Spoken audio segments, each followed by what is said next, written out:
जम्मू कश्मीर का डीडीसी चुनाव एक ऐसा चुनाव जिस पर न केवल जम्मू कश्मीर की आवाम की नजरें टिकी थी बल्कि देश भर की निगाहें चुनाव के परिणामों पर थी। और इससे आगे बढ़कर कहें तो न केवल देश बल्कि विदेश के लोगों को भी यहां के चुनाव में दिलचस्पी थी, क्योंकि चुनाव पहली बार हो रहा था जब धारा 370 और आर्टिकल 35 से जम्मू कश्मीर से खत्म हुए थे।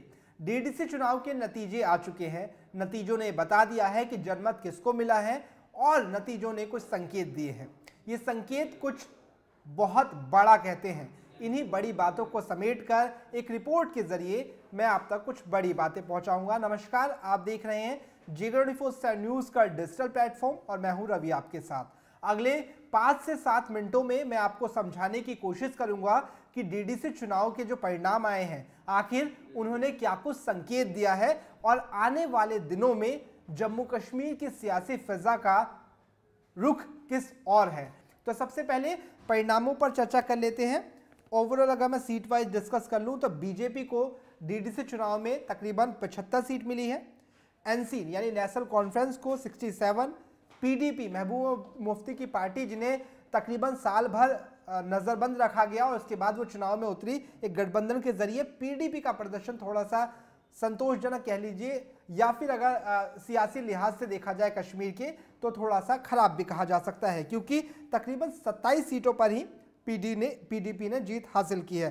कांग्रेस 26 सिमटती हुई नजर आई। जेकेएपी 8 सीटों पर आई है। सीपीआई एंड लेफ्ट की पार्टी 5 सीटों पर। जेकेपीएम की अगर बात करें तो 3 सीटों पर। जेकेएनपीपी की बात करें तो 3 सीटों पर। पीडीएफ की बात करें तो 2 सीटों पर और बसपा 1 सीटों पर वहां जीती है। इस बार नतीजों में जो सबसे खास देखने को मिला वो ये कि इस बार निर्दलीय प्रत्याशियों पर जम्मू कश्मीर की आवाम ने, फिर चाहे जम्मू के लोग हो या फिर कश्मीर के मतदाता हो, उन्होंने अपने इंडिपेंडेंट यानी निर्दलीयों पर भरोसा जताया है। इसके अलावा अगर विश्लेषण में हम आगे बढ़े तो एक बात महत्वपूर्ण हमारे पास है वो ये कि इस बार गुपकार गठबंधन जो कि आर्टिकल 370 और धारा 370 माफ कीजिएगा आर्टिकल 335 से और धारा 370 खत्म होने के बाद बना था, उसको इस चुनाव में बढ़त मिली है। तकरीबन सबसे गठबंधन के लिहाज से देखें तो सबसे बड़ा बहुमत गुपकार गठबंधन को ही मिला है, जिसमें पीडीपी, एनसी समेत तमाम पार्टियां हैं। गुपकार को जो हमारे पास डाटा आया है उसके मुताबिक 112 सीटें मिली है। और अगर इस चुनाव में सबसे बड़ी पार्टी अगर अकेले कोई बनी है तो वो बीजेपी है।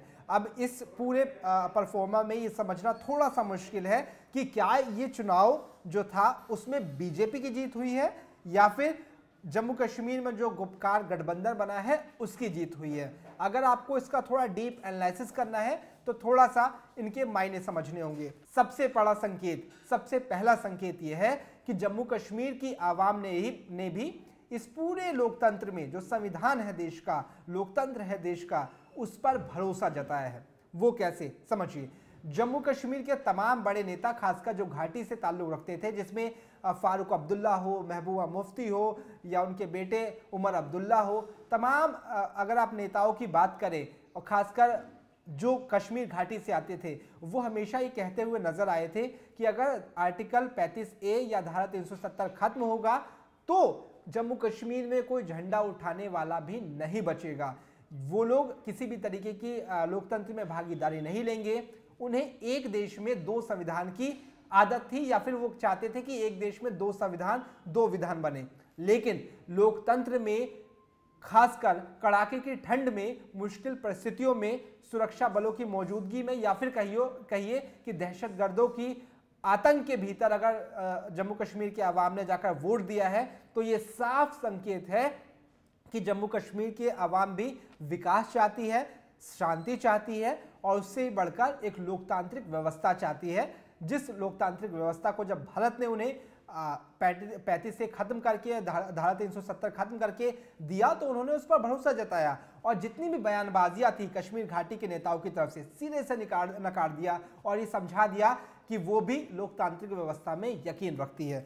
दूसरा बड़ा, बीजेपी के लिए चुनाव में एक तरीके से लिटमस टेस्ट था, क्योंकि बीजेपी इस चुनाव के जरिए अपनी सियासी जड़ें या फिर अपनी सियासी वजूद या ताकत कह लीजिए उसे भापना चाहती थी।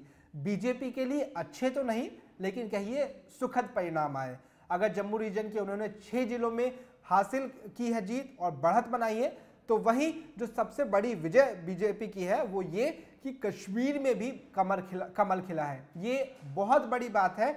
अगर बीजेपी कश्मीर में एक भी सीट जीतती है, और यहां तो बीजेपी ने तकरीबन 3 सीटों पर जीत हासिल की है, जो अपने आप में संकेत दे रही है कि अगर बीजेपी ऐसे ही मेहनत करती रही जिस तरीके से उन्होंने इस बार मेहनत की है, तो वो दिन बिल्कुल दूर नहीं जब हम देखेंगे कि कश्मीर में भी बीजेपी एक अच्छा प्रदर्शन करेगी। सुखद प्रदर्शन है, लेकिन अच्छे प्रदर्शन के लिए बीजेपी को और मेहनत करने की जरूरत है, वहां के लोगों का भरोसा जीतने की जरूरत है। ये संकेत है। जम्मू में भी 10 में से 6 जिले, इस पर भी थोड़ा मंथन करने की जरूरत है कि आखिर जम्मू रीजन में ऐसी क्या बात हुई, ऐसा कौन सी चूक हुई जिसमें से बीजेपी का जो वोट बैंक है जम्मू से वो थोड़ा सा खिसका, माफ कीजिएगा। इस पर भी हम आगे इसके कारण बताएंगे। और इन सब के बीच जो तीसरा संकेत है वो ये कि गुपकार गठबंधन इस बार नंबर 1 रहा। मतलब साफ है कि जो घाटी के नेता हैं उनका सियासी वजूद अभी बचा हुआ है। ये सब अगर एक साथ आते हैं तो जरूर जनता को एक अच्छा विकल्प लगता है, और इन पर जनता ने भरोसा जताकर ये संकेत दिया है कि चाहे पीडीपी हो, फारूक अब्दुल्ला हो, इनके नेताओं में भी, खासकर कुछ नेताओं में अभी ताकत बची है। जनमत का तो यही संदेश है। इसके अलावा समझना यह है कि गुपकार गठबंधन में PDP, People Conference, CPI, CPM, Awami National Conference और Jammu Kashmir People's Movement party जैसी बड़ी पार्टी शामिल थी। जब इन्होंने पूरा बड़ा अलायंस किया तब जाकर जनता ने इन्हें एक तरीके से स्वीकार किया। मतलब साफ है कि घाटी के नेताओं को इकट्ठा होना पड़ेगा अगर आने वाले चुनाव में भी हम देखें। मतलब इसके बाद अगर विधानसभा के चुनाव होंगे तो इस नतीजों को अगर माने तो कह सकते हैं कि अगर आने वाले चुनाव में भी ऐसे ही गठबंधन होंगे तो शायद उन्हें फायदा मिलेगा। लेकिन इन सब के बीच ये साफ है कि मुफ्ती परिवार थी या जो अब्दुल्ला परिवार है उनको जनता ने अभी सिरे से खारिज नहीं किया है। रोशनी घोटाले का जिक्र हुआ या फिर महबूब मुफ्ती पर लगातार उन पर नज़रबंद रखा गया और तमाम तरीके के छापेमारी हुई। उन सब के बीच भी जम्मू कश्मीर, खासकर कश्मीर की आवाम को अभी भी मुफ्ती परिवार हो या अब्दुल्ला परिवार, उन पर भरोसा बरकरार है। वो एक अच्छा संकेत है पीडीपी और एनसी के लिए, खासकर एनसी के लिए, क्योंकि एनसी जम्मू कश्मीर में अकेले के दम पर बीजेपी के बाद दूसरी बड़ी पार्टी बनकर आई। इसके आगे का संकेत समझिए जो कि सबसे जरूरी है। निर्दलीय कैंडिडेट जो थे या इंडिपेंडेंट जिसे अंग्रेजी में कहेंगे, उन्होंने सबसे अच्छा प्रदर्शन किया। अगर बीजेपी, एनसीपी या फिर गुपकार बीजेपी और एनसीपी को छोड़ दे तो तीसरे नंबर पर आप देखेंगे तो इंडिपेंडेंट जो कैंडिडेट थे उनकी तादाद अच्छी खासी रही जीत के लिहाज से। 50 कैंडिडेट अगर इंडिपेंडेंट जीतते हैं तो मतलब साफ है कि जम्मू कश्मीर के लोग पार्टी पर भरोसा नहीं कर रहे, किसी व्यक्ति पर भी भरोसा नहीं कर रहे, वो उन पर भरोसा कर रहे हैं जो उनके बीच में रहता है या फिर वो जिन्हें लगता है कि वो उनका काम कर सकता है। हालांकि ये चुनाव डीडीसी के थे तो लोगों को लगता था कि कोई ऐसा कैंडिडेट हो जिसपे वो इजीली जाकर उनसे मिलने, शायद ये बात भी रही होगी। इसलिए जम्मू कश्मीर की आवाम ने अपने लोकल कैंडिडेट को वोट दिया, उनको तवज्जो दी, और यही वजह है कि इंडिपेंडेंट जो नेता हैं उनको तवज्जो मिली। सबसे बड़ी ताकत वही बनकर उभरी। बीजेपी के साथ, नेशनल कॉन्फ्रेंस के साथ कुछ नेता बीजेपी के साथ है, कुछ नेता अब इंडिपेंडेंट के साथ है। लेकिन अब जो आरोप लग रहे हैं वो ये कि बीजेपी नेताओं की खरीद फरोख्त करना चाह रही है। हालांकि निर्दलीयों में उन नेताओं की संख्या ज़्यादा है जो अलग अलग दलों के बागी नेता है। डीडीसी चुनाव में इन्हें टिकट नहीं मिले थे। मतलब ये साफ है कि चाहे पार्टी कोई भी हो, जो वहां के लोकल नेता है उन पर ही जम्मू कश्मीर के लोगों ने भरोसा जताया है। और इसका बेस्ट एग्जांपल छोटे छोटे आप जिले देखें जहां पर बहुत ही कम मार्जिन से निर्दलियों ने जीत हासिल की है अपेक्षा पार्टियों के मुकाबले।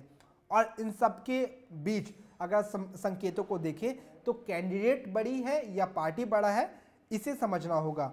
डीडीसी इलेक्शन के बारे में कहा जा रहा है कि मतदाताओं को नहीं, बल्कि मतदाताओं ने किसी दल को नहीं बल्कि स्थानीय मुद्दों पर जो वोट दिया है वो कास्ट किया है। किसी बड़े चेहरे पर यकीन नहीं किया बल्कि उस चेहरे पर यकीन किया जो उनके बीच रहता था। तो 5 संकेतों में साफ है लोकतंत्र पे वहां की आवाम को भरोसा है। बीजेपी के लिए सुखद परिणाम है। अगर आने वाले वक्त में विधानसभा के चुनाव भी होते हैं तो बीजेपी यहां पर थोड़ा सा और मेहनत करके कुछ और अच्छा कर सकती है। अब्दुल्ला परिवार, मुफ्ती परिवार को जैसा कि अभी वो करते आए हैं, उनको भी मेहनत करने की जरूरत है।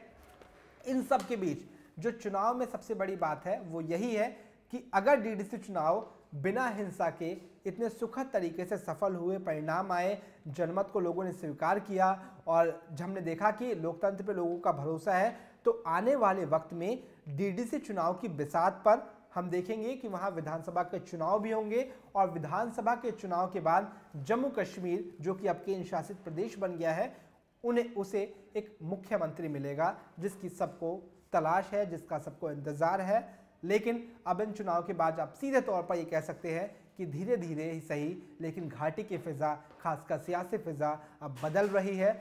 अब जम्मू कश्मीर में एक देश में दो संविधान करने वाले नेताओं की कोई जगह नहीं है।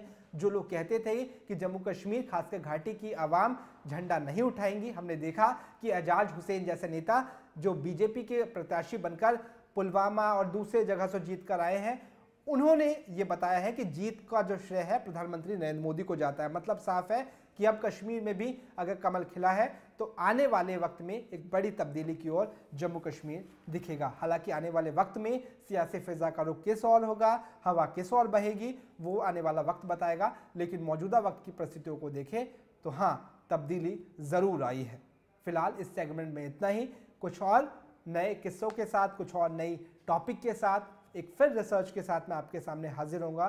तब तक के लिए दीजिए इजाजत। आप देख रहे थे जियो इन्फो 7 न्यूज़ का डिजिटल प्लेटफॉर्म और मैं था रवि आपके साथ। कैमरामैन थे कन्हैया।